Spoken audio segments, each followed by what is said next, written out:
La pièce est sombre, seule une bougie jette des ombres dansantes sur les murs. Tu es là, face à elle. Tu sens le poids du monde sur tes épaules, une peur, une seule, mais elle est profonde, ancienne. Elle te ronge de l'intérieur. Tu décides de faire ce que tout le monde conseille, d'être vulnérable, de partager ce fardeau. Tu lui parles de cette angoisse qui te paralyse, la peur de l'échec, la peur de ne pas être assez. Tu attends du réconfort, un câlin, des mots qui apaisent. Mais ce que tu reçois est bien différent, c'est un silence. Un silence froid, lourd, analytique. Son regard a changé, l'admiration a disparu, remplacée par quelque chose d'autre. La pitié. À cet instant précis, sans que tu ne le saches, tu as tout perdu. Le désir vient de mourir. Ce n'est pas une fiction, c'est une réaction chimique, un déclencheur psychologique implacable. Tu penses que la vulnérabilité est une force, c'est ce que la société moderne te répète. Mais tu confonds deux choses, la confession et la faiblesse. Partager tes peurs avec une femme que tu désires, c'est comme lui remettre une carte détaillée de toutes tes failles. Ce n'est pas qu'elle est mauvaise, c'est que son cerveau reptilien, la partie la plus ancienne et la plus puissante de son être, vient de recevoir un signal. Le signal dit « cet homme n'est pas sûr ». Le pilier tremble. Le refuge a des fissures. Le désir féminin, dans son essence la plus primitive, est inextricablement lié à un sentiment de sécurité. Pas seulement la sécurité physique ou financière, mais la sécurité émotionnelle. La certitude que l'homme en face d'elle est un roc. Quand tu partages tes peurs les plus profondes, tu ne lui montres pas ton vrai toi. Tu lui montres les plans de la forteresse en indiquant les murs les plus fragiles. Et son instinct, contre sa propre volonté, commence à chercher une autre forteresse, plus solide. Voici la vérité, froide et tranchante. L'attraction n'est pas un choix, c'est une réaction. Tu ne peux pas la convaincre de te désirer. Tu ne peux qu'incarner ce qui déclenche le désir. Et la peur, la plainte, l'incertitude sont des antidéclencheurs. Prenons l'exemple de Marc.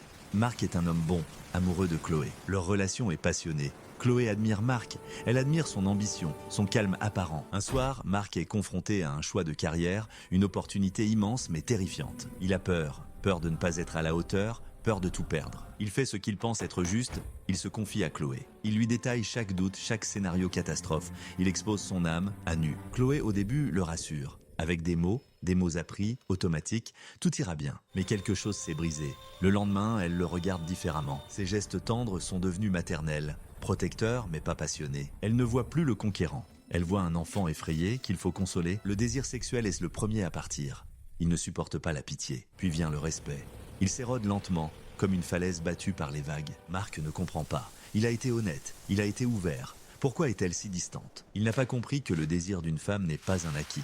C'est un feu qu'il faut constamment alimenter. Et ses peurs étaient de l'eau, pas du bois. Ce n'est pas de la manipulation, c'est de la compréhension. Comprendre la nature de l'énergie masculine et féminine. L'énergie masculine est directionnelle, elle construit, elle protège, elle résout. Elle est le brise-lames. L'énergie féminine est fluide, émotionnelle, chaotique. Elle est l'océan. Elle a besoin du brise-lames pour se sentir en sécurité et s'épanouir. Quand le brise-lames dit à l'océan « j'ai peur des vagues », l'océan entier panique. L'ordre devient chaos. La structure s'effondre. Alors, que faire?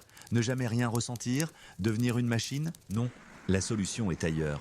Elle est dans la gestion de tes peurs. Tes peurs sont à toi, c'est ton combat, ta responsabilité. Partage-les avec des hommes qui ont mené ce combat, tes mentors, tes frères d'armes. Partage-les avec un thérapeute et un étranger payé pour t'aider à forger des armes. Confronte-les dans la solitude de ton esprit, dans le silence de la méditation. Transforme la peur en carburant, l'incertitude en stratégie. Avec elle, tu ne partages pas le problème.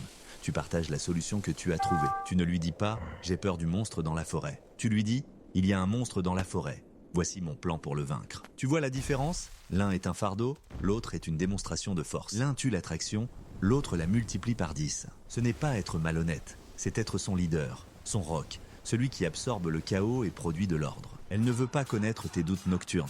Elle veut voir ta certitude au lever du soleil. Ce principe est la clé de la polarisation. Sans lui, un homme et une femme deviennent des amis, des colocataires. La tension sexuelle meurt car il n'y a plus de pôles opposés. Tu deviens une version masculine d'elle, une autre source d'anxiété dans sa vie, au lieu d'être le remède à l'anxiété. C'est une pilule difficile à avaler. Elle va à l'encontre de tout ce que la culture populaire t'a enseigné. Mais la nature est plus ancienne que la culture. Et l'attraction répond aux lois de la nature. Alors, la prochaine fois que la peur te saisit, respire, isole-toi, affronte le dragon seul, forge ta peur en une épée et reviens vers elle, non pas avec tes blessures, mais avec le trophée de ta victoire. Ce n'est pas de la dissimulation, c'est du leadership. Ce n'est pas de la toxicité, c'est de la force. Et c'est ça, ultimement, qu'elle désire. Pas tes mots, pas tes excuses, pas tes peurs. Seulement la force tranquille de l'homme qui a affronté ses démons dans l'ombre et qui est revenu dans la lumière, non pas pour se plaindre, mais pour construire.